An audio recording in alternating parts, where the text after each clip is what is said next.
자, 여러분 잠깐 쉬셨는데 우리 지금 공부할 양이 많습니다. 빨리 좀 진행을 해볼게요. 우리 정책론을 이게 다 안 말랐네. 전반적으로 이해하기 위해서는 뭐냐면 앞에서 우리 공공부조 얘기했었잖아요. 그러니까 그걸 우리 보통 사회보장제도라고 얘기하는 거예요. 사회보장제도. 그 사회보장제도에 관한 얘기를 좀 공부해 봐야 됩니다. 우선. 그러니까 우리나라의 사회보장제도에 관한 얘기를 빨리 정리를 좀 해볼 테니까 그걸 갖고 이제 기본 구조를 잡고 틀을 잡고 어떻게 정책론 공부를 시작해 보겠습니다. 저 잠깐 보시면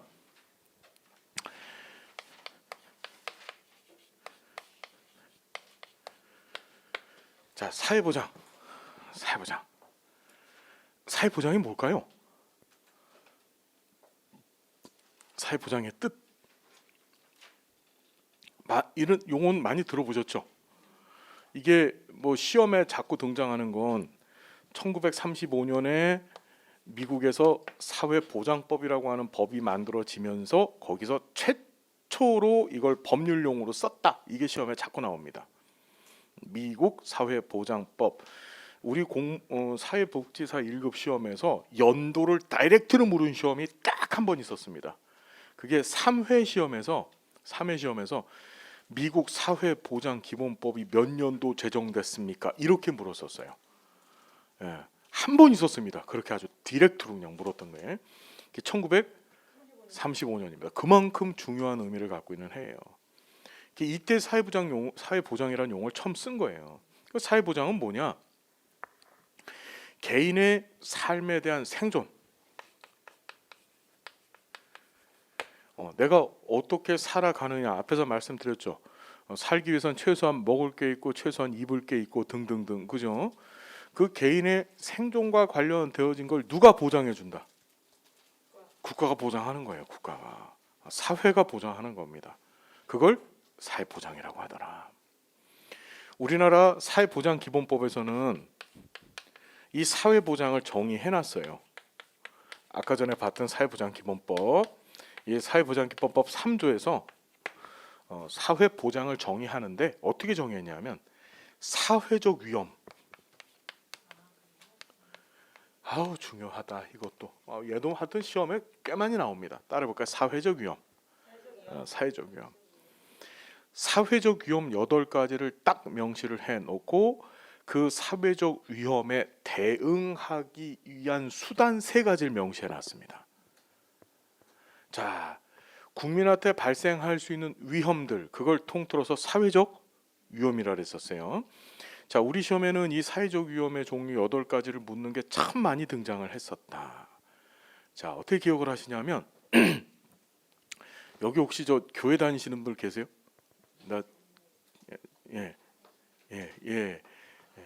들어보셨죠? 그 교회에 가면 장로님 있고 집사님이 있는데 이 집사님이 더 높은 장로님 행세를 하고 다니신 거야. 근데 그런 자기 모습이 너무나 안타까워서 어떻게 이제 목사님한테 가서 회개를 합니다. 목사님, 저 사실은요, 장로질하고 다녔어요. 사실 장로질. 다시 한번 시작. 사실은 장로질하고 다녔어요. 그 집사님의 이름이 양출빈입니다. 양출빈. 성이 양씨고요. 출빈. 다시 양출빈. 시작. 사실 장로질 양출빈. 한 번만 더. 사실 장로질 양출빈. 시작. 자, 이걸 다 구분하는 게 중요한데 사망, 실업, 장애, 노령, 질병이라고 하는 게 있고 양육과 출산과 재미있는 게 빈곤이라고 하는 것이 또 별도의 사회적 위험으로 구분되어져 있어요. 이거 왜 구분을 해야 되냐면 2012년도입니다. 박근혜 정부 당시인데 사회보장기본법을 전부 개정을 해요. 전부 개정을 해서 2012년도 전까지만 해도 5가지만 사회적 위험으로 봤었어요. 그런데 2012년 이후부터 어떻게 양육과 출산과 빈곤까지도 뭘로 보고 있다? 사회적 위험에 넣은 거예요. 보통 이 3가지 양육, 출산, 빈곤을 우리나라의 신사회적 위험이라고 얘기해요. 뭐라고 한다고요? 신사회적 위험. 됐죠? 그래 놓고 자 이렇게 보시면 되는데 이 사망, 실업, 장애, 노령, 질, 병, 그 다음에 양육, 출산, 빈곤이라고 하는 이 8가지 사회적 위험. 자 시험 문제에 자꾸 등장하는 건 우리나라 사회보장기본법에서 정한 사회적 위험에는 임신이 있다. 임신이 자꾸 나와요. 임신이 있어요, 없어요? 임신은 없죠? 예, 그렇게 출제를 한다. 무슨 말인지 알겠죠, 여러분? 임신은 없습니다. 예, 그렇게 출제를 하고 요 8가지 위험에 대응하기 위한 수단. 자, 사회복지 정책은 우리가 정책을 아까 전에 공공부조 배웠잖아요. 공공부조 배웠는데 그 공공부조 정책이 국가의 수단일까요? 아니면은 목표일까요? 수단입니다. 정책의 목표는 뭐죠, 여러분? 자신들이 갖고 있는 가치를 실현하는 거예요. 가치를. 이해됐나요? 가치를 국민들한테 실현하기 위해서 공공부조 같은 정책을 수단으로 써먹는 거야. 다시 한번 얘기하면 정책은 수단이다. 이게 시험에 나왔습니다. 뭐라고요? 정책은 수단이다. 궁극적으로 추구하는 목적, 목표는 뭐지? 가치 실현이에요. 가치 실현. 자기들 머릿속에 있는 가치를 실현하고 싶은 거야. 이해가 됐죠? 다시 이쪽에 보시면 이 수단을 3가지 제시했는데 그것이 바로 공공부조, 두 번째가 사회보험, 세 번째가 사회서비스예요. 아우 중요하다. 우리나라는 다시 한번 정책 수단을 몇 개 쓴다? 3개. 이게 기본적입니다. 사회보험, 공공부조, 사회보험, 사회서비스. 사회복지 서비스가 아니라 사회서비스다. 됐죠? 자, 그러면 공공부조는 아까 전에 말씀드렸습니다. 누가 책임진대요? 얘는 국가와 지자체가 책임진대요. 이것도 맨날 나오죠. 공공부조제도는 국가만 책임진다 이렇게 나와요. 아니다. 국가와 지방정부가 같이 책임지는 거예요. 이거는요. 그래서 재원을 책임진다는 얘기는 뭐지? 제일 중요한 책임지는 방법이 돈 마련하는 거예요. 그죠? 그 재정을 마련하는 데 있어서도 반드시 중앙정부의 부담이 있고 동시에 지방정부 부담이 같이 있는 거예요. 이해가 되셨죠? 어떤 얘기인지. 공공부조는 반드시 그렇다. 자, 반면에 사회보험은 이건 누가 책임질까요? 이거는 국가 혼자 책임지는 거예요. 국가가 책임지게 돼 있어요. 누가 책임진다고요? 이건 중앙정부 혼자서 합니다. 사업을. 지방정부는 어떻다? 사업에 참여한다 안 한다? 안 해요. 사회보험은. 자, 그럼 사회서비스는 이거는 국가, 지자체인데 여기에 누가 하나 더 끼냐면 민간 부분에 도움이 필요한, 자, 국가와 지자체가 책임을 지되 서비스 제공에 있어서는 민간 부분의 참여도 인정하는 것을 사회 서비스라고 얘기를 해요. 이게 순서가 사회보험부터 앞에다 놓으면 국가, 공공부조는 국가, 지자체, 사회 서비스는 국가, 지자체, 민간 이렇게 이어져 오겠죠. 자, 어딜 보시냐면 아까 전에 우리 교재 3권에 388페이지 잠깐만 펴주세요. 388이 아니라 왜 여기 보지?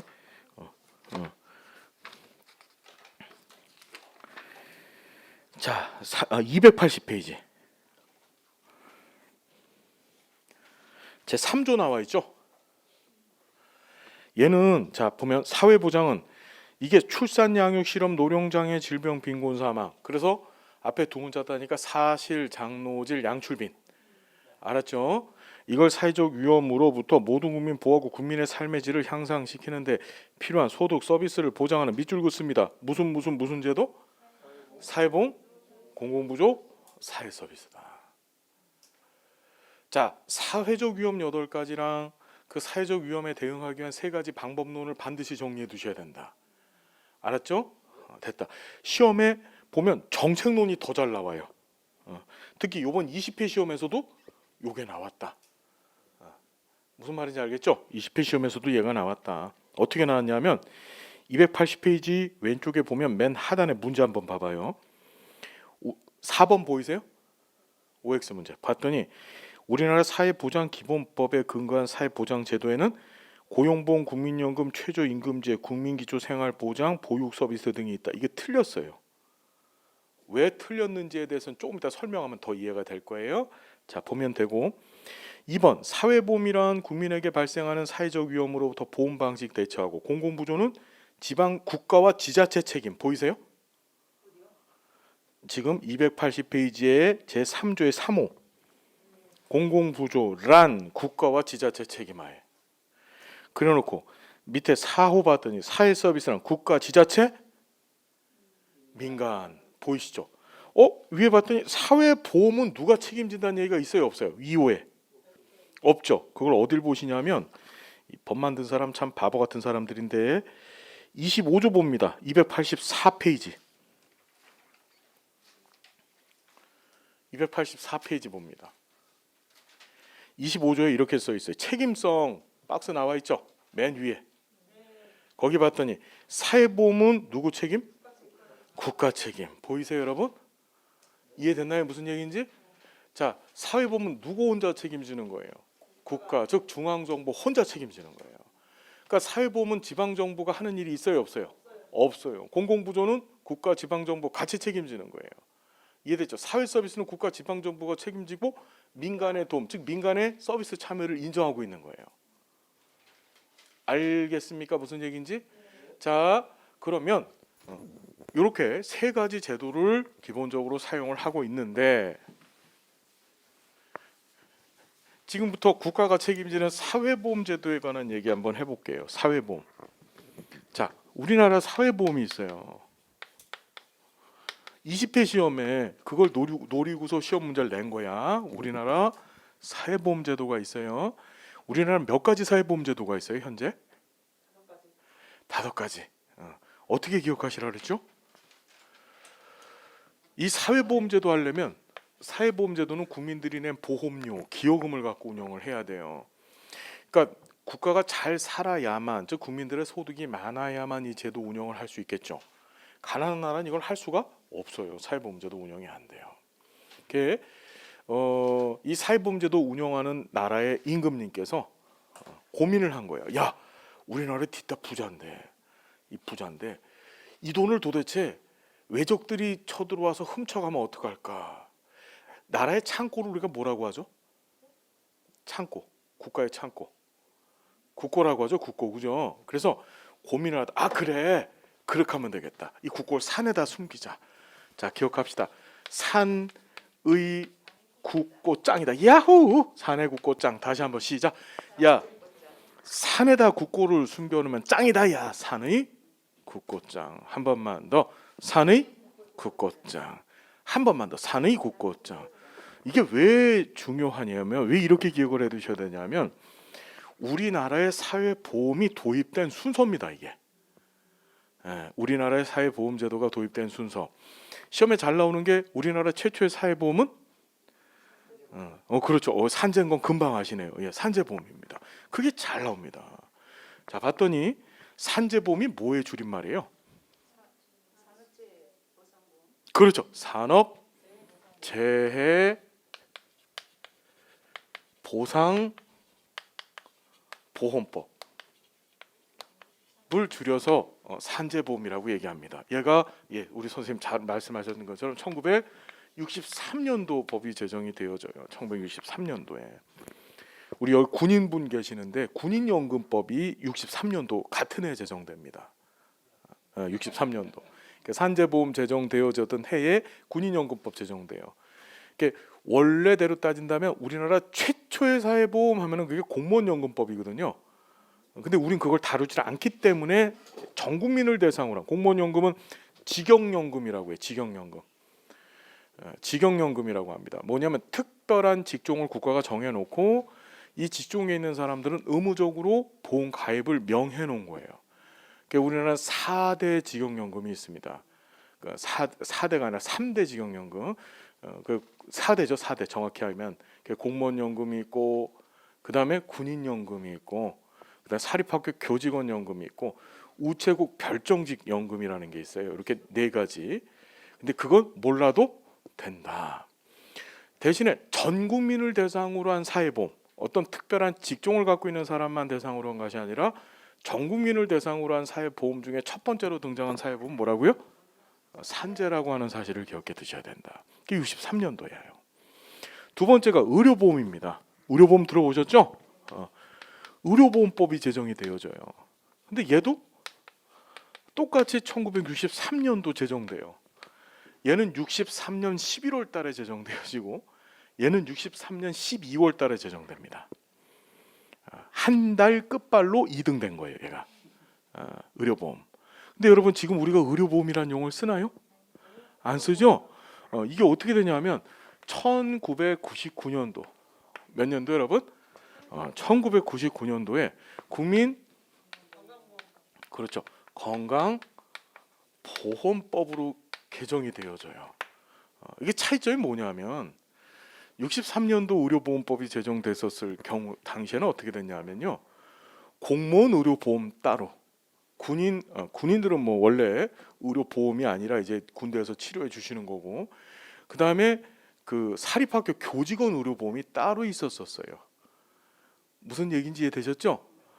그래서 각 직역별로 의료보험을 따로 운영을 하다가 이 1999년도에 사회보험 제도로서는 처음으로 통합 체제로 바꾼 겁니다. 다시 얘기한다면 공무원이건 사립학교 교직원이든 다 국민건강보험제도로 끌고 들어온 거예요. 지금 요새 군인연금, 공무원연금 재정 적자가 심하잖아요. 그러니까 지금 어떤 얘기를 하고 있느냐면 이 건강보험처럼 뭐 하겠다. 통합하려고 지금 하고 있는 거예요. 국민연금 안에다가 군인연금, 공무원연금을 다 통합하려고 하고 있는 거예요. 그 처음에 일종의 기본을 보여줬던 제도가 바로 이 국민연금제도예요. 이해됐죠? 무슨 얘기인지? 현재는 통합 방식으로 운영하고 있다. 그럼 이 통합 방식이 뭘 의미하는 거냐면 가입자를 전부 다 담았다. 공무원이고 사립학교 교직원인 간에 전부 다 가입자가 되어졌다. 우리 산재보험이나 또는 국민연금 같은 데는 공무원들이 가입하지 못해요. 무슨 말인지 알겠나요? 이해되셨죠? 무슨 얘기인지? 근데 얘는 공무원이 가입하는 거예요. 얘는 국민건강보험법은 무슨 말인지 알겠죠? 언제부터 그렇게 됐다고요? 99년도 법 개정돼서 이듬해인 2000년도서부터 그렇게 시행이 됐습니다. 요 전까지만 해도 요걸 우리가 뭐라고 하냐면 조합 방식이라고 해요. 무슨 방식이요? 조합 방식. 그래서 공무원 의료보험 조합, 사립학교 교직원 의료보험 조합 이렇게 운영을 하다가 그걸 통합 방식으로 바꿔서 하나로 그냥 다 몰아넣은 겁니다. 알겠죠? 우리 국민연금도 아마 지금 그렇게 될 것 같아요. 지금 윤석열 씨 주장이 윤석열 정부에서 추구하는 게 국민연금을 이렇게 하겠다는 거예요. 건강보험처럼. 그럼 이제 어떤 일이 벌어질까요? 두 가지 일이 벌어질 겁니다. 군인연금 가입자하고 지금 군인연금은 별도로 가자라는 얘기를 하고 있고 공무원연금을 이 안으로 끌고 들어오려고 하는데 공무원연금의 급여 수준이 확 떨어질 거고 두 번째로 국민연금의 가입자들의 부담금은 확 늘어날 거예요. 지금 11% 얘기하고 있죠. 원래 9%였는데 자 그렇게 될 겁니다. 국민들 전체한테는 안 좋고요. 공무원들도 싫어하고 그죠? 그렇게 될 것 같아요. 자, 세 번째가 국민연금이 아니라 그 당시에는 국민복지연금이었었어요. 다시 이름 뭐라고요? 국민복지연금법이 등장했다. 따라해봅시다. 국민복지연금법 시작. 이게 1973년도에 법이 제정이 되어져요. 몇 년도요? 73년도에. 이때 무슨 일이 있었냐면 우리나라가 60년대 후반부터 75년도에 베트남 전쟁이 끝나요. 그 베트남 전쟁에 우리나라 군인들이 참전을 하죠. 참전을 해서 외화를 많이 갖고 온 거야. 미국에서 어떻게 군인들 월급을 다 대줬어요. 알고 있죠?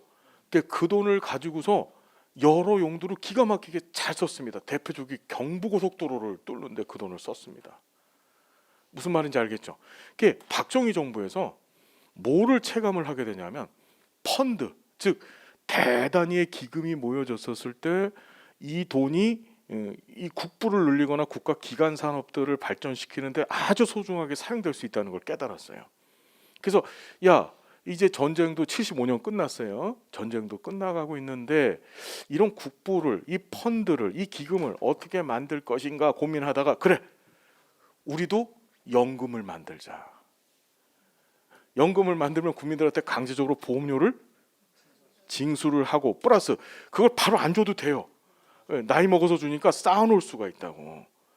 이해됐죠? 그래서 박정희 정부가 70년대면 아직 우리나라는 이런 연금 제도를 할 만한 형편이 못 됐었어요.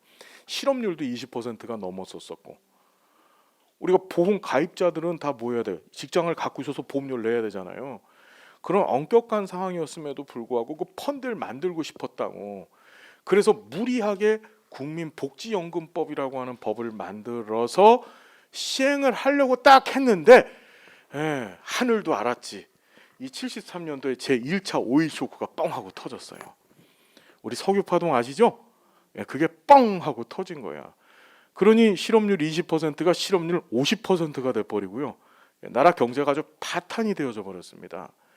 실제로 국민복지연금법은 법은 만들었지만 시행을 했다 못했다.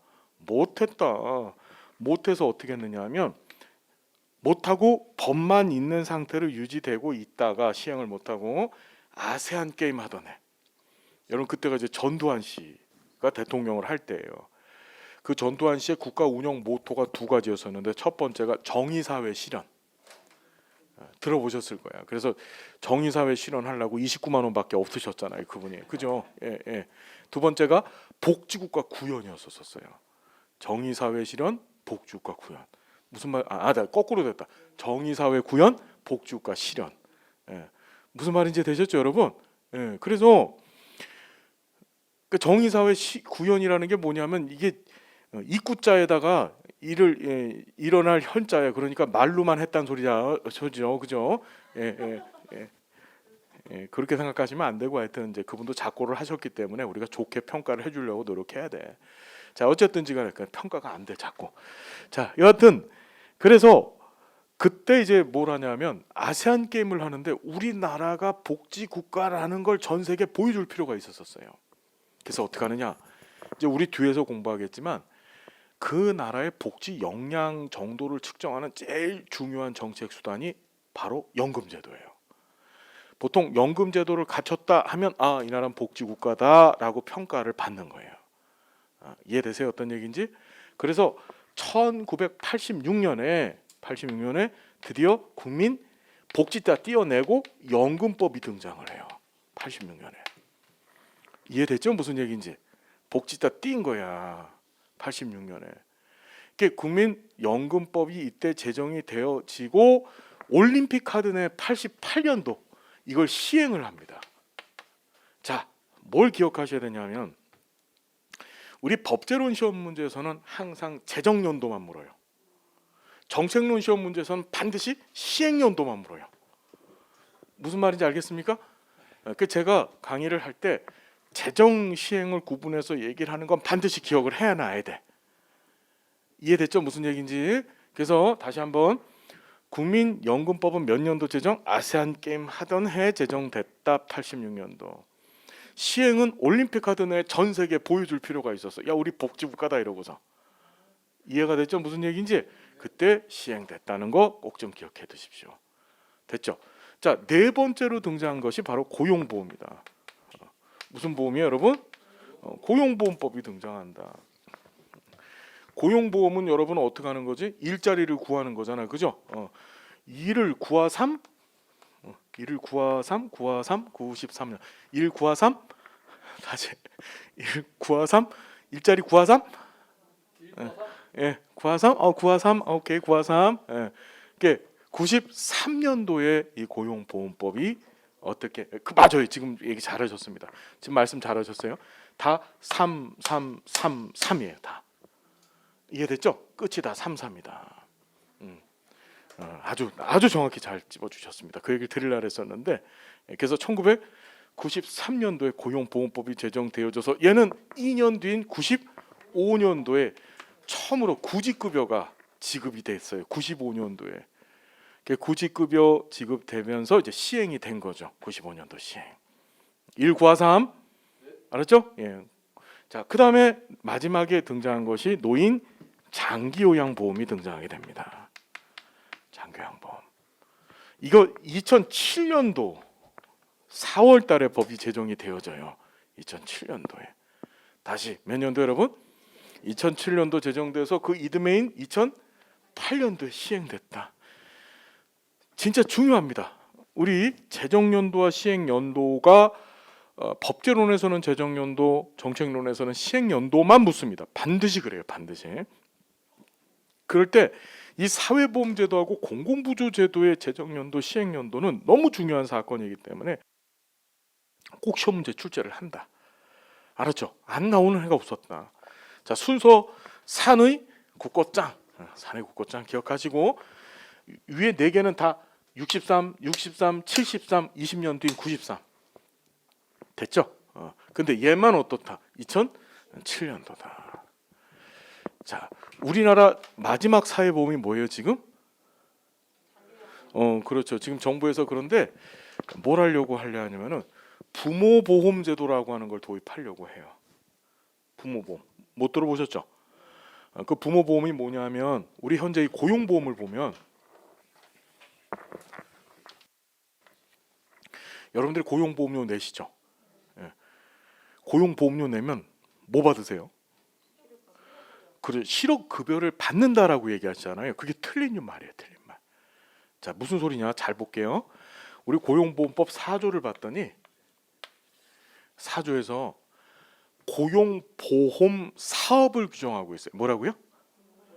사업. 자, 그 사업의 첫 번째가 고용 안정 직업 능력 개발 사업. 다시 이름이 뭐라고요? 고용 안정 및 직업 능력 개발 사업. 시작. 그 고용 안정 직업 능력 개발 사업이고 두 번째가 실업급여 사업이에요. 여러분 실업급여는 뒤에 급여자가 붙었다고 해서 급여가 아니야. 이건 고용보험 기금을 갖고 수행하는 사업입니다. 사업의 명칭이야. 이해됐어요?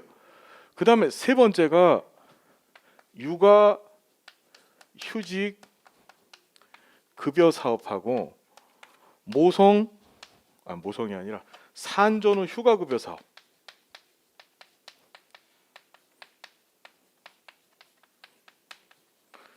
요거 들어보셨죠?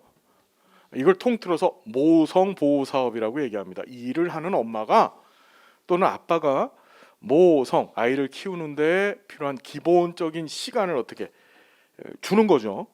주는 거예요. 그걸 통틀어서 이 육아휴직하고 산전후 휴가 급여를 통틀어서 모성 보호 사업이라고 얘기를 하는 거예요. 고용보험은 이렇게 세 가지 사업을 하고 이 실업급여 안에 구직급여가 있는 거예요. 실업급여 사업 안에. 다시 실업급여는 사업의 이름이고 그 안에 구직급여라고 하는 급여가 있는 거예요. 이직일 이전 18개월 동안 이직일 이전 18개월 동안 어떻게 돼요? 180일 이상. 그렇죠? 예, 보험료를 납부한 자, 가입자였던 자가 이 구직급여를 받을 수 있죠. 이해됐나요? 자, 두 번째가 취업 촉진수당이라는 걸 받아요. 자, 뭘 받는다고요? 취업 촉진수당. 이 취업 촉진수당의 종류가 뭐죠, 여러분? 우리 조직이 광이다. 다시 한번 뭐요? 조직이 광이다. 예. 조직이 광이다. 옛날에 우리 조폭 영화들 유명했었던 때가 있었어요. 조직이 광이요. 조직이 최고요. 그래서 조기 재취업수당, 직업 능력 개발 수당, 이주비, 광역구직 활동비 좀 이따 보여드릴게요. 요렇게 생겼다. 요렇게. 이해됐나요? 자, 어딜 지금 쓸 필요가 없어요. 책에 다 있어요. 제가 보여드릴게요. 어디 보시냐면요.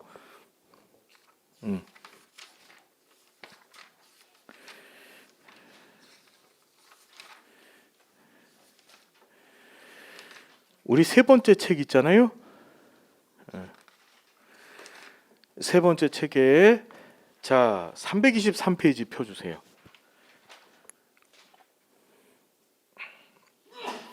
제 4조 보이시나요? 4조? 4조. 아유, 중요하다. 고용보험 사업이라고 되어 있죠. 사업, 급여가 아니고. 봤더니 고용보험은 일조의 목적을 위해서 고용보험 사업으로 고용안정 직업능력 개발 사업, 실업급여, 육아휴직, 출산 전후 휴가급여 등을 실시한다. 보이시죠? 그러니까 다시 얘기하자면 실업급여는 뭐예요? 이건 사업의 이름이지 급여 이름이 아니더라. 그리고 어딜 또 보시냐면 한 페이지 쓱 넘기셔서 자 326페이지 잠깐만 펴주세요. 얘는 시험에 자그마치 3번이나 나왔어요. 올해 20회 시험에서도 나왔다. 자 실업급여 보이시고 37조 보이세요? 실업급여 종류 봤더니 실업급여는 뭐하고 뭘로 구분한다? 구직급여와 취업촉진수당으로 구분한다. 다시 취업촉진수당 안에 뭐가 있다? 조직이 광이다. 조직이 광이다. 무슨 말인지 알겠죠? 이게 오지선다형 내기 기똥차게 좋잖아요. 그러니까 여기서 출제를 한다.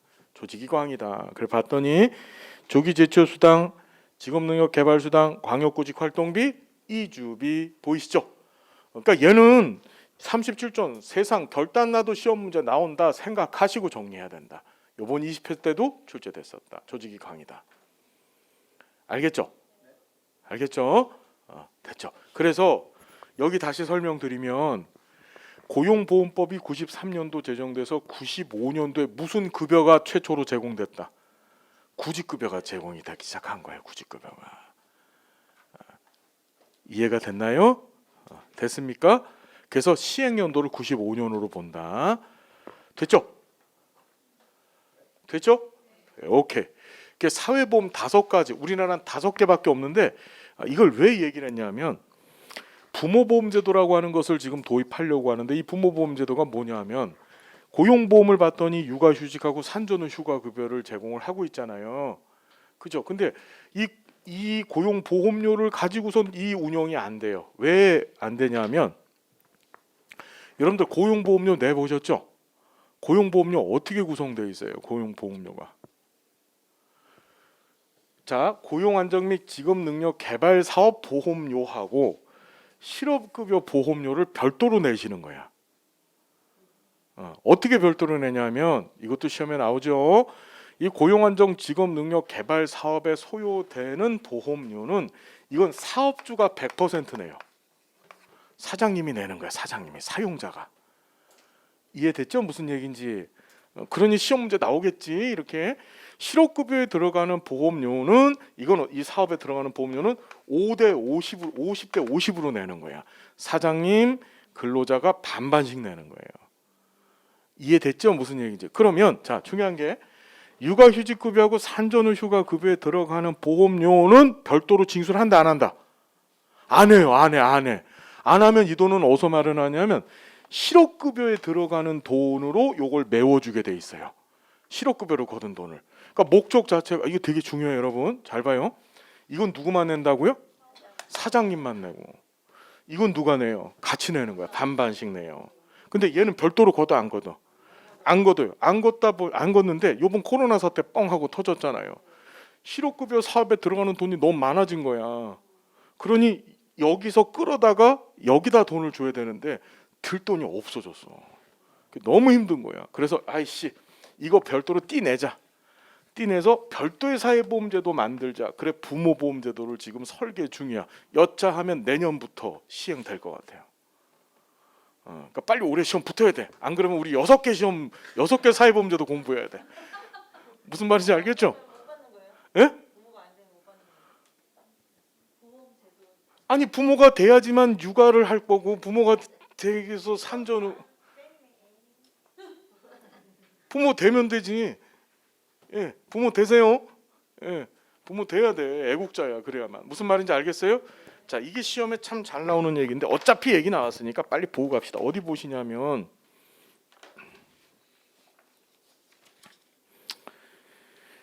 자, 우리 323페이지 잠깐 봐봐요.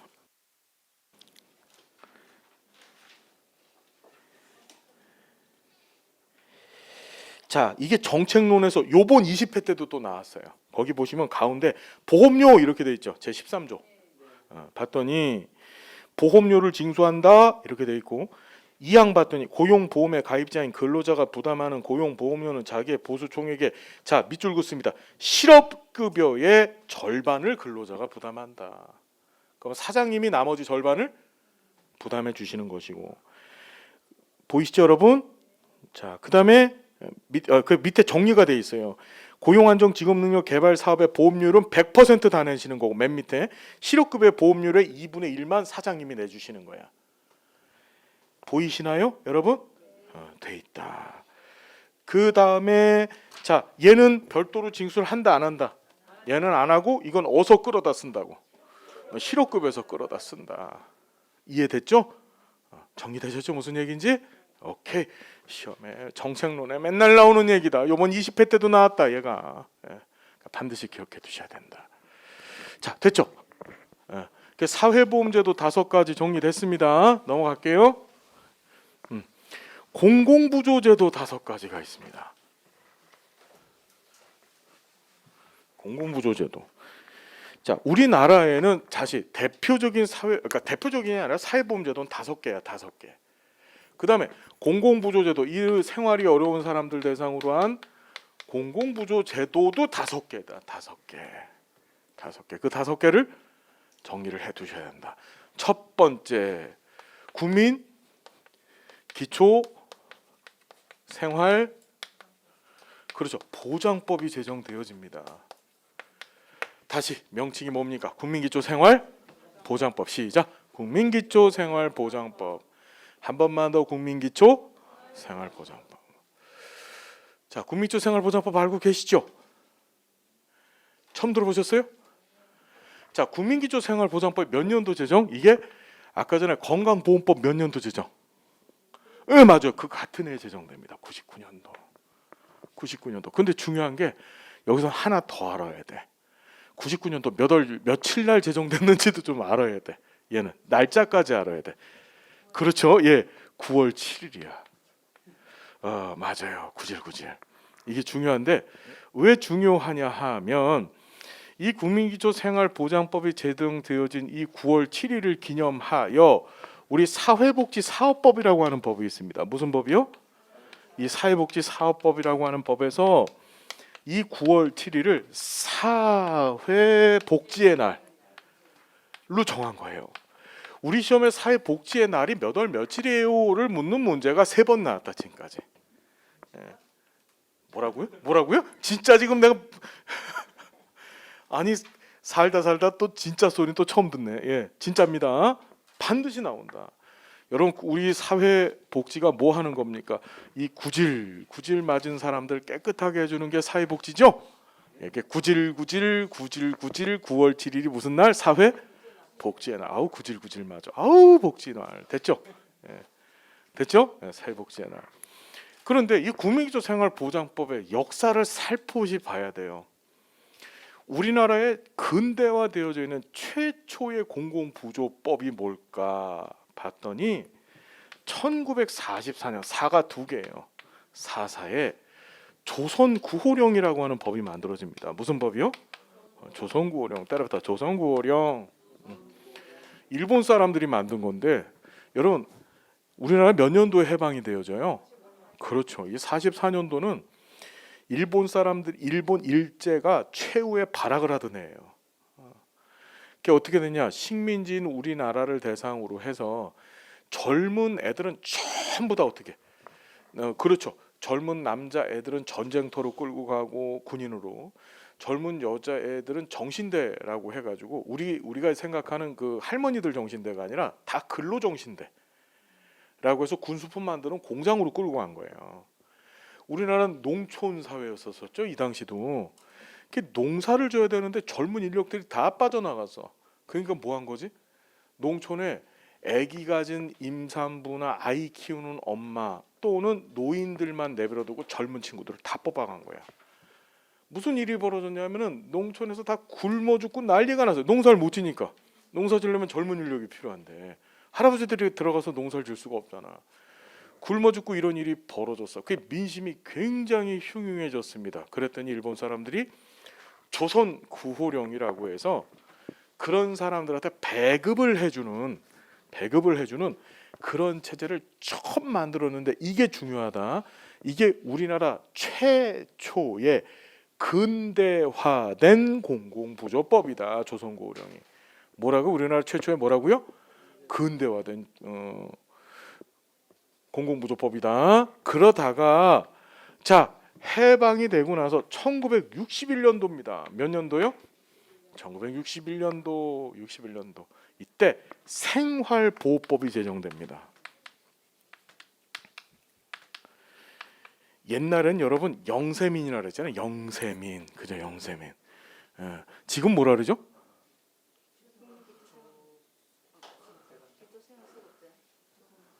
수급자, 기초수급자. 우리 조금 이따 그 얘기 조금만 이따 해봐요. 요 얘기 하고 나서. 그래서 생활보호법이라고 하는 법이 만들어졌다가 97년도에 IMF 사태가 뻥 터졌어요. 이 생활보호법에서는 어떻게 되냐면 근로능력의 유무, 다시 뭐라고요? 근로능력의 유무라고 하는 것이 18세 이상 되면서 65세 안에 들어와 있는 사람 있죠. 이 사람들은 일을 할 수 있다고 보는 거예요. 이 사람들은 영세민으로 만들어줬어, 안 만들어줬어? 아무리 지질이 가난하고 아무리 힘들어도 이 사람들은 영세민이 못 된 거예요. 생활보호법이. 이해가 됐죠?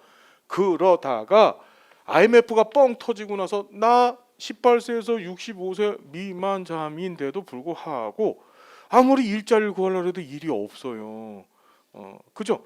갑자기 뭐 하는 거야? 가난한 사람들 숫자가 확 증가를 하게 된 겁니다.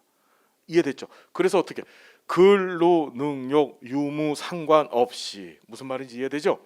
예, 뭐하고 뭐만 보죠? 그거 좀 이따 얘기합시다. 두 가지 조건만 보는데 그것에 따라서 어떻게 수급자를 만들어 줍니다. 이 생활보호법과 국민기초 생활보장법의 가장 큰 차이점은 근로능력 유무예요. 얘는 젊으면 일할 수 있으면 안 줘요. 수급자를 영세민을 안 만들어줬습니다. 늙어야만 되고. 이해가 됐죠? 그 다음에 얘는 그런 거 상관없이 다른 두 가지 조건에 의해서 어떻게 영세민이 아닌 수급자가 됩니다. 영세민이라는 용어는 지금 사용하지가 않죠. 예. 됐나요?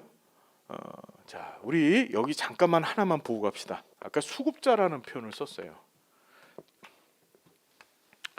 국민기초 생활보장법을 봤더니 수급권자가 나옵니다. 무슨 자요? 수급권자. 여러분, 수급권자와 수급자는 틀려요. 다시 한번 수급권자. 자, 수급권자가 뭐냐면 법에 좀 이따 볼게요. 법에 봤더니 수급권자를, 이 수급권자 수급자를 구분하는 문제가 시험에 여러 차례 등장하는데, 이 수급권자는 급여를 받을 자격을 가진 자. 다시 급여받을 자격 가진 자. 시작. 수급권자는 권리만 가진 거야. 자격만. 급여받을 자격이 있다는 거지 현재 급여를 받는 거야, 안 받는 거야? 받지는 않아요. 자격만 갖춘 거예요. 그럼 여기서 봐야 될 게 첫 번째 급여죠. 급여. 도대체 이 국민기초 생활보장법에서는 어떤 급여를 제공하는가? 자, 두 번째는 자격이 뭐냐? 이 두 가지를 봐야 돼요. 여기 봤더니 국민기초 생활보장법에서는 급여가 받을 수 있는 급여 종류가 총 7가지입니다. 몇 가지요? 7가지다. 7가지. 자, 어떻게 기억하시냐면 우리 옛날에 학교에 가면 교생 선생님 있었잖아. 교생 선생님. 남자 교생인데 이 사람이 약간 이상한 정신 상태, 정신적 장애를 갖고 있는 남자 선생이 있어요.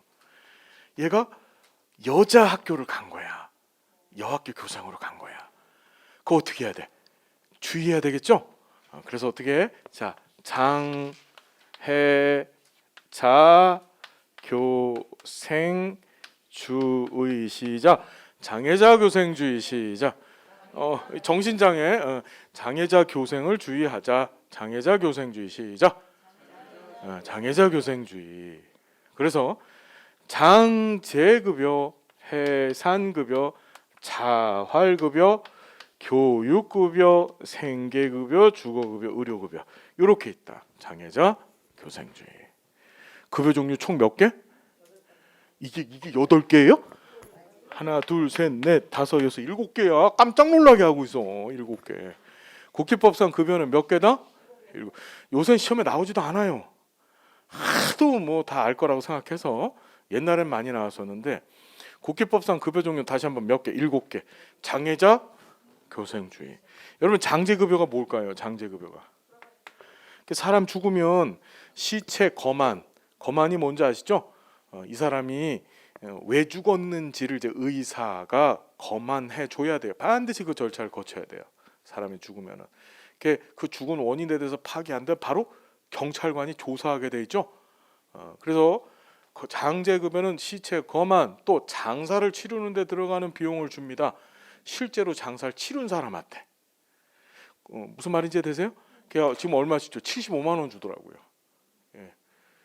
난 나중에 이런 일 한번 해보고 싶어. 나중에 수급자들은 죽으면 우린 보통 3일장 하잖아요. 이 사람들은 하루야 하루. 예를 들어서 밤 11시 59분에 죽었어요. 그 다음날 아침 6시에 나가요. 발인이 그날 되는 거야. 살아서 가난한 것도 열받는데 나중에 죽어서도 어떻게? 이건 뭐 그냥 갖다 후딱 묻어버리고 오는, 묻는 것도 아니지 화장장 가갖고 그냥 그죠? 그런 일을 좀 해보고 싶어요. 이 사람들도 3일장 한번 해줬으면 좋겠어. 그런 협회를 하나 만들려고 하고 있어요. 같이 동참 좀 해주세요. 나중에 알았죠? 전국 수급자 장사치르기위원회. 싫으세요? 자, 그 다음에 두 번째가 해상급여. 애 나면 주는 거예요. 그 다음에 자활급여라고 하는 게 있는데 이걸 뭐라고 하냐? 조건부 생계급여. 다시 뭐라고요? 무슨 조건부라고 하냐면 근로조건부예요. 근로조건부. 자, 이 자활급여는 자활 능력이 있어요. 자활 능력이 있다는 것이 보통 나이로 아까 전에 얘기했던 18세에서 65세 미만이에요. 그러니까 일을 할 수 있는 능력을 갖춘 상태에서 정부에서 지정한 자활 사업이 있습니다. 그 자활 사업에 참여하는 조건으로 어떻게 생계급여를 줍니다. 국기법상 급여 액수 중에 제일 세고 많은 게 생계급여예요. 그걸 받는 것이 바로 자활급여다. 그러니까 자활급여 다른 말이 뭐라고요? 근로조건부 생계급여. 됐죠? 자, 그 다음에 교육급여가 있어요. 우리 수급자 자녀들 고등학교 때까지 공부시켜주죠. 그 다음에 생계급여가 있어요. 이 급여가 제일 커요. 생계급여는 우리 어떻게 명시하고 있냐면은 의식, 그러니까 입는 거 플러스 먹는 거 플러스 연료비. 다시 입는 거, 그 다음에 주는 안 들어가요. 지우는 안 들어가고 의식 플러스 연료비가 들어간다. 연료비가. 거기에 들어가는 비용을 현금성으로 지불해 주는 거예요. 자, 주거급여가 있죠. 임차료. 그렇죠. 임차료를 지원해 준다든지 우리 요새 많이 하고 있는 게 임대주택. 그렇죠. 임대주택 입주권. 그 다음에 건물 유지 보수비 이랬나요? 이런 것들 주는 게 주거급여고. 마지막 의료급여. 병원 가는 거 공짜라고 볼 수 있겠죠. 수급자들은. 자, 이렇게 7가지 급여를 주더라. 자, 7가지 급여가 있는데 여기 자격 조건을 달았어요. 자격 조건. 자, 국민기초생활보장법상의 수급권자가 되기 위한 자격은 뭘까요? 2가지입니다. 첫 번째가 부양의무자. 이게 요새 핫 이슈죠. 이게 요 대통령 선거 때 이거 갖고 싸웠잖아요. 그러니까 안철수 씨가 이 생계급여 부양의무자 조건을 다 없애겠다. 그렇죠. 요번에 뭐 대통령 인수위원회 위원장 하시면서 이걸 다 없애겠다라고 하셨어요. 자, 부양 의무자라는 게 무슨 뜻일까요? 말 그대로 이 수급자의 부양 의무를 가지고 있는 사람이야. 부양에 대한 의무를 갖고 있는 사람. 이걸 어떻게 법으로 정해놨냐 하면 일촌 직계혈족 및 그의 배우자. 다시 누구 배우자? 여기서 그라는 게 누굴까? 일촌 직계율 쪽이야. 수급자의 배우자가 아니라 일촌 직계율 쪽의 배우자야. 자, 시험에 이 부양 의무자를 묻는 문제가 자주 출제됐었습니다. 이렇게 단순하게 묻질 않아. 예를 들자면 이런 거죠. A라고 하는 사람이 있어요. 자, 우리 일촌 직계혈족이라는 게 무슨 뜻이죠? 그렇죠. 일촌. 우리 민법에서 이 촌수 관계를 규정하고 있는데 나를 기준으로 해서 위로 아래로 이게 바로 뭐죠? 일촌 관계야. 그죠? 일촌 관계예요. 그러면 나를 기준으로 해서 우리 아버지 이해됐나요? 나를 기준으로 해서 내 자식 이게 나한테 뭐가 되는 거야? 부양의무자가 되는 거야. 이해됐나요? 손자는 부양의무자야 아니에요? 손자는 부양의무자 아니야. 삼촌은 부양의무자 아니에요. 그럼 내 배우자는 부양의무자야 아니에요? 내 배우자가 부양의무자가 아니야. 우리나라 국민기초생활보장법에서는 자신의 수급권자의 배우자를 부양의무자로 보지 않아요. 무슨 얘기인지 이해되시죠? 그렇다고 부양의무를 안 할 수는 없어. 왜냐하면 두 번째 조건이 있는데 거기 소득 인정력 조건에 걸려 들어가요. 이제 그건 좀 더 설명을 드릴게. 여하튼지 법이 그렇게 만만치 않아요. 예. 자, 그래서 이렇게 생겼는데 어떻게 나냐면 시험에 나올 때는 어떻게? 그의 배우자이기 때문에 나를 기준으로 했었을 때 내 자식의 며느리 나한테 부양의무자 안 부양의무자? 부양의무자야. 일촌 직계율 쪽의 배우자이기 때문에 며느리 사위는 부양의무자예요. 자, 우리 어머니는 나의 부양의무자 아니요. 나의 일촌 직계니까 부양의무자죠. 우리 아버지의 배우자니까. 이해가 됐죠? 무슨 얘기인지 이해됐죠? 자, 시험에 어떻게 나왔냐면 며느리 사위는 부양의무자가 아니다. 부양의무자다. 이해가 됐죠? 그 다음에 손자는 부양의무자가 아니다. 손자는 부양의무자 아니에요. 어렵지 않죠? 그 다시 한번 일촌 직계율족 및 그의 배우자. 그런데 조건이 또 하나 붙었어요. 단 사망한 자의 배우자는 사망한 일촌 직계율 쪽의 배우자는 부양의무자에서 제외를 시켰어요. 자, 어떤 일이 벌어졌냐면 이런 거야. 아버지가 둘이 결혼한다며? 그래 알았다. 집을 하나 사준 거야. 아들 명의로 집을 사줬어요. 이해됐죠? 근데 아들이 먼저 갔어. 죽어버린 거야. 지금 선생님 말씀처럼 죽어버린 거야. 그럼 우리나라 민법에 상속법이 있는데 상속 규정의 1순위는 항상 누구? 배우자야. 그러니까 그 집이 우리 며느리한테 가버린 거야. 그랬더니 아버지가 야 씨 우리 아들하고 담은 1년도 못 살았는데 네가 이은혜냐? 이러면서 이은혜? 그러면서 어떻게 이렇게 간 거야. 무슨 말인지 알겠죠? 그러면서 며느리한테 야 너 나 부양을 해라. 우리 아들 그 집이 원래 내 거니까. 이런 소송이 엄청나게 많이 일어났던 거예요. 그래서 어떻게 아예 그걸 빼버린 겁니다. 사망한 자의 일촌 직계혈족의 배우자는 부양의무자에서 그냥 빼버린 거예요. 그냥 이제 관계 끝난 거예요. 완전히 며느리 사위는 끝나버린 거예요. 관계가. 이해됐죠? 기억을 해두셔야 된다. 자, 두 번째 조건. 그래서 이런 부양 의무자가 없거나 또는 있더라도 그 부양 능력을 상실했었을 때 이해됐나요? 그게 첫 번째 조건이에요. 자, 두 번째 조건이 뭐냐? 소득 인정액이다. 다시 모내기요? 소득 인정액. 여러분 소득 인정액은 소득을 인정이라는 말은 내가 내 것을 인정한 것이 아니라 국가 지자체가 야 니네 소득은 이만큼이다라고 인정을 했다는 거예요. 국가 지자체의 어떤 판단 능력, 정책적 판단 능력에 따라서 인정을 한 거죠. 그래서 이 소득 인정액을 뭘로 따지냐면 얘는 중요하다. 가구 단위다. 가구. 뭔 단위? 가구. 가구의 소득 평가액. 이게 주민등록 등본상에 있는 가구 구성원들 전체 소득을 보는 거야. 그래서 와이프도 거기 들어가는 거야. 부양의무자에. 우리 식구잖아. 등본상에. 수급자가 되기 위해서 뭔 일을 벌이냐면은 별일을 다 하는데 등본상에서 이렇게 빼가지고 같이 안 사는 것처럼 가짜 위장 이혼하고 막 별의별 짓을 다 하죠. 예, 선생님이 그랬어요? 아직 결혼 안 해서 모르시죠? 예, 그 가구 소득 평가액과 재산의 소득 환산액 다시 뭐예요, 여러분? 재산의 소득 환산액이라는 것은 그 수급자 가구의 재산이 있어요. 이 재산이 뭐냐? 건물 있으면 건물, 그렇죠? 그 다음에 보증금 있죠? 월세나 전세 보증금, 그 다음에 자동차. 이해가 됐나요? 예, 금융 채권 이해됐죠? 이런 것들을 뭘로? 돈으로 환산해 본 거야. 이해됐죠? 이것이 어떻게 되냐면 기준 중위소득, 다시 뭐요? 기준 중위소득에 각각 얼만큼 해당되느냐에 따라서 급여를 차등해서 지급해요. 아, 이게 뭔 소리냐? 조금 복잡한데 잘 보십시오. 2014년도야. 몇 년도? 2014년도.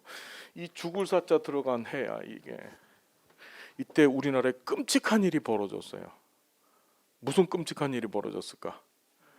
그렇죠. 송파, 세모녀 자살 사건이 이때 뻥 터진 거예요. 박근혜 정부 때.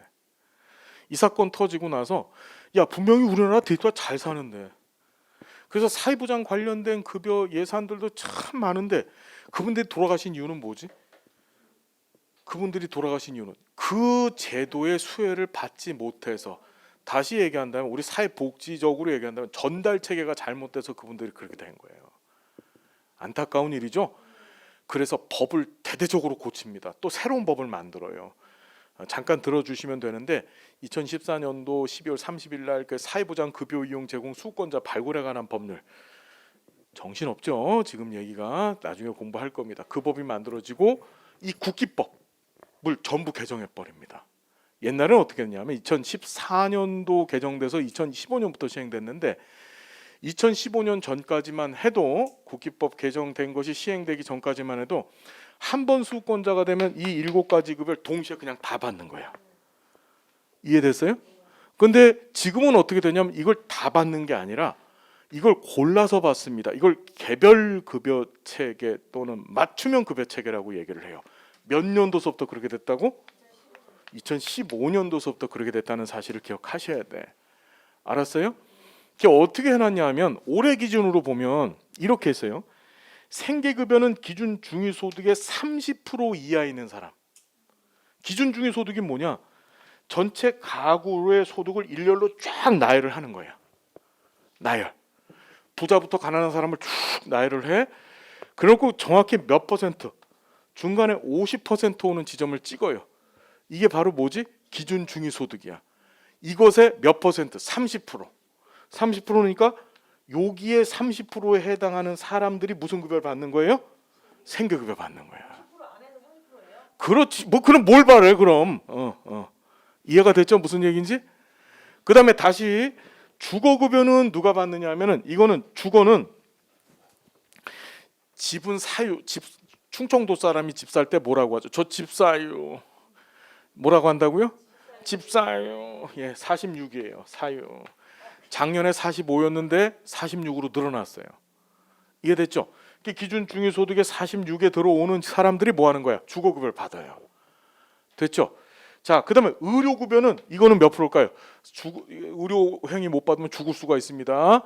그렇죠? 이게 44예요. 44. 4가 2개입니다. 알겠죠? 44%. 자, 교육급여는 50%예요. 여기에 50%에 해당하는 사람들이 받아요. 제일 널널한 거야, 얘가. 이해가 됐죠? 무슨 얘기인지? 자, 중요한 거 있어. 여기서부터 잘 봐야 돼. 진짜 중요해.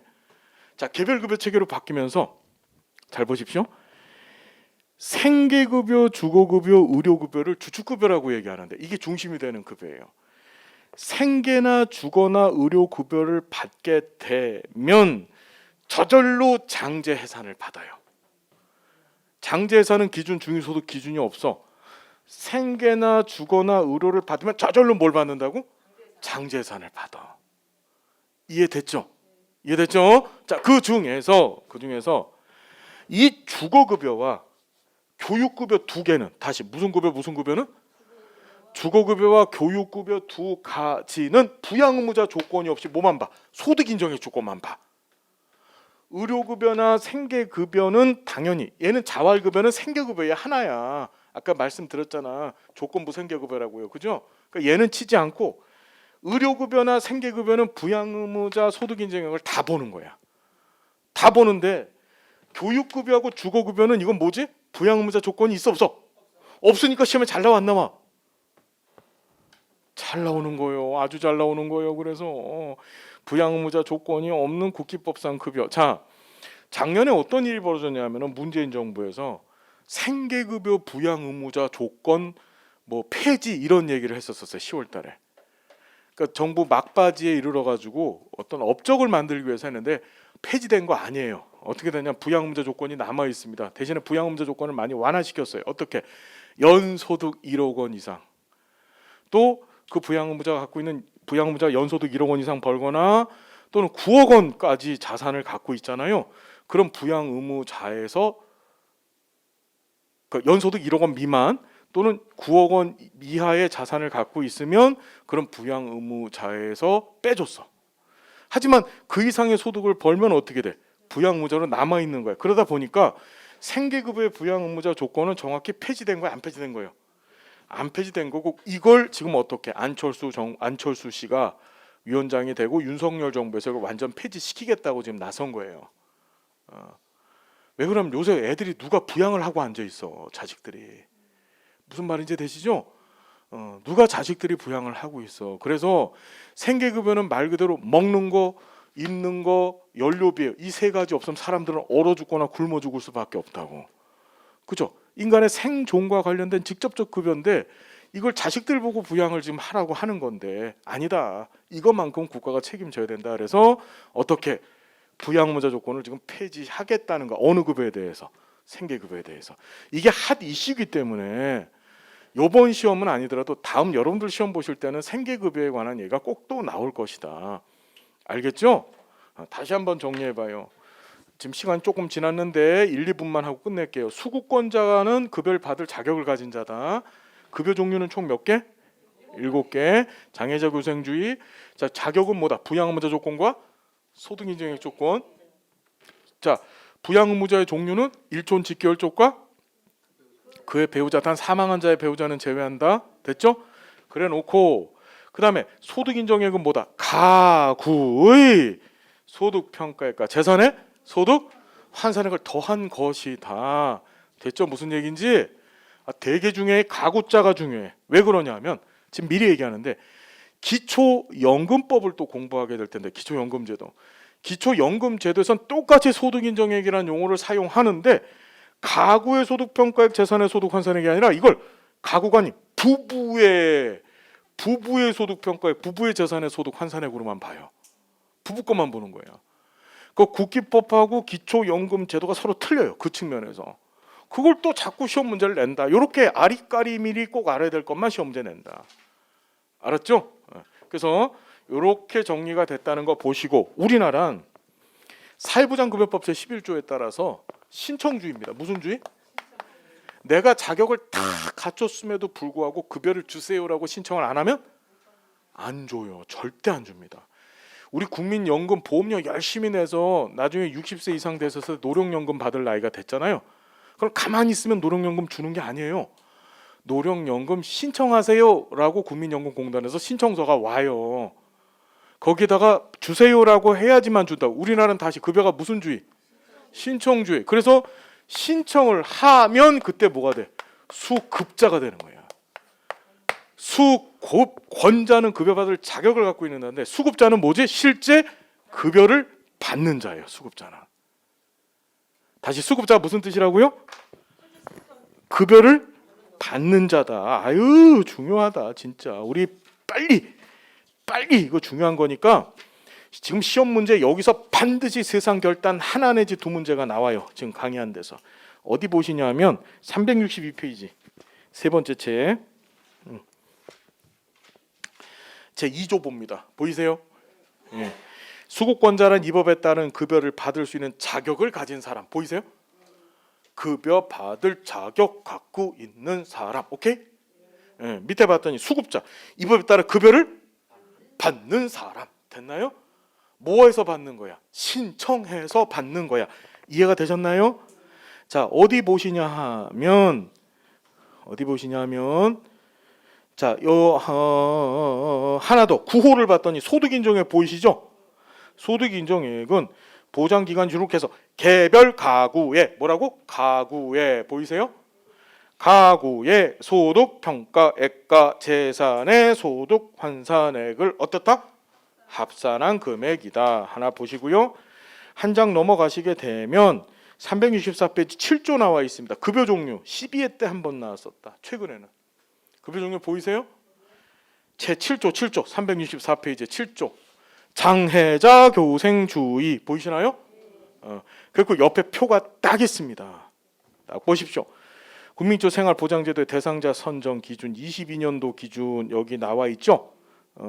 봤더니 생계급여, 주거급여, 교육급여, 의료급여인데 주거급여하고 교육급여는 부양의무자 조건이 있다 없다?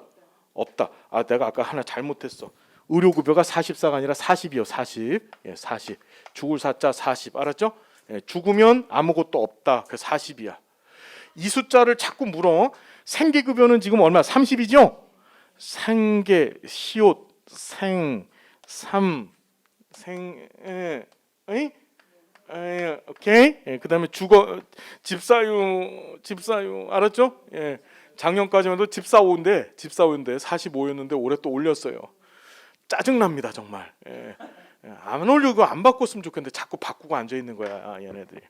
자, 그렇게 정리를 좀 해 두시면 되더라. 그래서 자 봤더니 부양의무자 조건이 없는 급여 종류는 뭐하고 뭐다? 그래요. 얘는 부양의무자 조건 없어요. 무슨 말인지 알겠죠? 아까 전에 말씀드렸잖아요. 생계급여는 부양의무자 조건이 남아 있다 그랬잖아요. 10월 달에는 그걸 어떻게 부양의무자 조건이 완화됐다 그랬죠? 그러니까 부양의무자 조건 남아 있는 거예요. 생계급여는 완화된 거야. 정부에서 우리 문재인 대통령이 이제 업적 때문에 폐지됐다는 얘기했는데 말씀드렸듯이 9억 원, 그다음에 1억 원 이 부양의무자가 아직 있어요. 알겠죠? 월 1,000만 원씩 버는 사람, 1,000만 원씩 못 버는 사람들, 그렇죠? 그 사람들은 어떻게 이제 부양의무자로 활동을 하셔야 되는 거야. 알겠죠? 그러니까 1,000만 원 이상 버는 사람들은 알겠죠? 예. 그래서 그렇게 보시면 되더라. 됐나요? 이 표를 딱 기억해 두시면 완벽하다. 반드시 여기 봐봐요. 시험 문제 정책론에서 20회 때도 나왔어요. 정책론에서도 나왔고 정책론에서 14, 16, 17, 20회 무조건 이 표현에서 시험 문제가 나온다.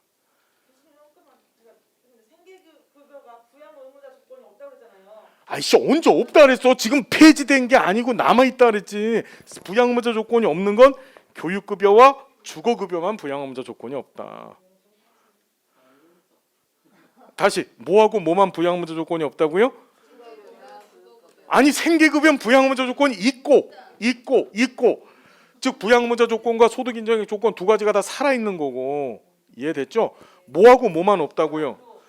주거하고 의료 주거하고 이게 왜 이런 일이 벌어졌냐 하면 교육급여는요 이런 부양의무자 조건을 부양의무자 조건을 두지 않는다는 의미는 뭐예요? 한 가지 조건만 만족시키면 된다는 소리죠. 그만큼 어떻게 수급권자가 되는 조건이 쉽다는 뜻이에요.